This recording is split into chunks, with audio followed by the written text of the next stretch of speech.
За та бүхэндээ энэ өдрийн мэнд хүргэе. Энэ удаагийн Бэмүсийн цагаар олон улсын хамтарсан магадлалын итгэмжлийн хөтөлбөрийн хамтарсан магадлалын итгэмжлийн талаар мэдээлэл хүргэхэд бэлэн боллоо. За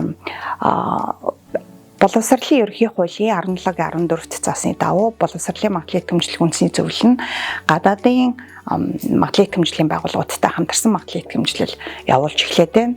За бид байгууллагын хамтарсан магадлалын итгэмжлэл, хөтөлбөрийн магадлалын итгэмжлэлийг бол явуулж байна.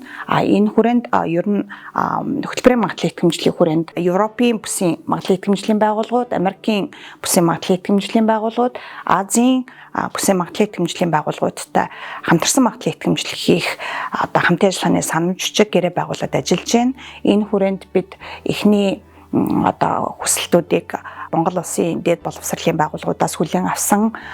Эхний хамтарсан магадлалын итгэмжлэл бол Европын бүсийн байгууллагууд буюу Германы Акюн and Азийн байгууллагуудтай хамтарч магадлалын итгэмжлэл хийхэд бэлэн болоод байна. Хөтөлбөрийн магадлалын итгэмжлэлийн шалгуур шаардлагын хувьд бол бид нар Европын бүсийн ESG стандартыг баримталж дагуу хамтарсан магадлалын итгэмжлэлийг явуулж байна. Анагаахын шинжилгээ ухааны их сургуулийн 3 хөтөлбөрт Акюн байгууллагатай хамтарсан магадлалын итгэмжлэл хийх үйл ажиллагаа дундаа явж байна.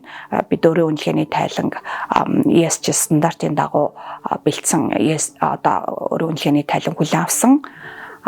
Шинжээчийн баг 9 сард ажиллахад бэлэн болж байна. Ерөнхийдөө шинжээчийн багт бол Германы шинжээчид тэгээд Бэмүсийн үндэсний магадлалын итгэмжлэлийн шинжээчид гэсэн хамтарсан шинжээч нар ажиллана. Азийн байгууллагатай бид Герман Монголын ашигт малтмлын технологийн их сургуульд энэ 7 хөтөлбөрт магадлалын итгэмжлэл хийхээр ажиллаж байна. Өөрийн үнэлгээний тайлан мөн ESG стандартын дагуу бичигдсэн хамтарсан шинжээч нар томилогдсон. Ингээд ерөнхийдөө ажиллаж байна. За ерөнхийдөө сургалтын хөтөлбөрийн хамтарсан магадлалын итгэмжлэлд бид Азийн бүсийн өмнө хамтарч ажилладаг Солонгосын магадлалын итгэмжлэлийн байгууллага, Тайваны магадлалын итгэмжлэлийн байгууллага, Японы магадлалын итгэмжлэлийн байгууллага, мөн Америкийнхаас Америкийн SBSB мөн AAA гэдэг байгууллагуудтай хамтарсан магадлалын итгэмжлэлийн хамтарсан магадлалын итгэмжлэлийн хувьд бол үндэсний магадлалын итгэмжлэлийн процесс үйл ажиллагаатай магадлалын итгэмжлэх үйл ажиллагаатай бол адилхан. Ерөнхийдөө хүсэлтэд манад ирүүлнэ.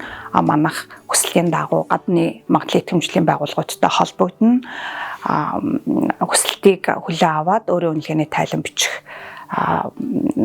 зөвлөмж өгнө. Өөрийн үнэлгээний тайлан бол 6 сарын хугацаатай 5-6 сарын хугацаанд бичигдэхээр байгаа. Ингээд хамтарсан шинжээчийн багийн гишүүд томилогдоод сургууль дээр бодит орчны үнэлгээ хийгээд ингээд магадлалын итгэмжлэлийн шийдвэр гаргах комисс хуралдаад шийдвэр гаргана.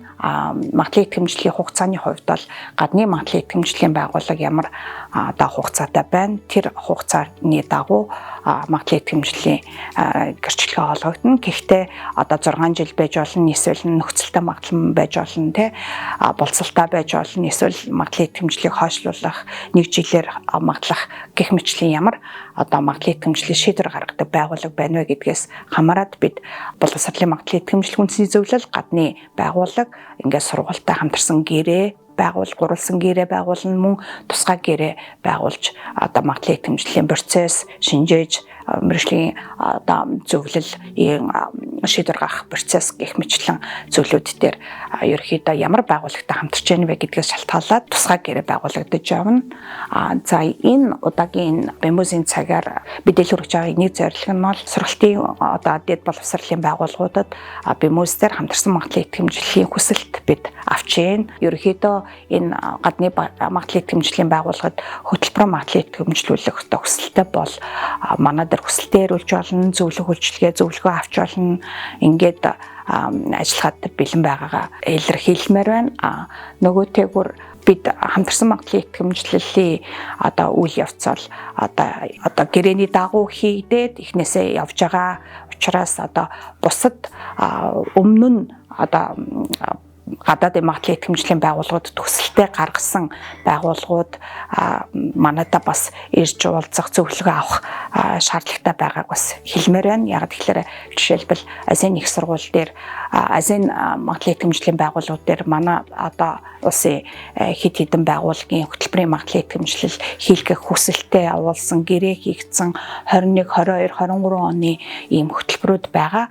Тэгэхээр эдгээр хөтөлбөрүүд бол одоо бид хамтарсан магадлал итгэмжлэл хийхэд бэлэн болсон. Учираас энэ процессыг үргэлжлүүлэх шаардлагатай байгааг бас дуулгамаар байна. За ингээд хүсэлтийг хүлээж авч ийн хамтарсан магадлал итгэмжлэлийн талаар зөвлөмж одоо мэдээлэл хүргэхэд бэлэн гэдгийг илэрхийлмээр байна. За ингээд анхаарал тавьсанд баярлалаа.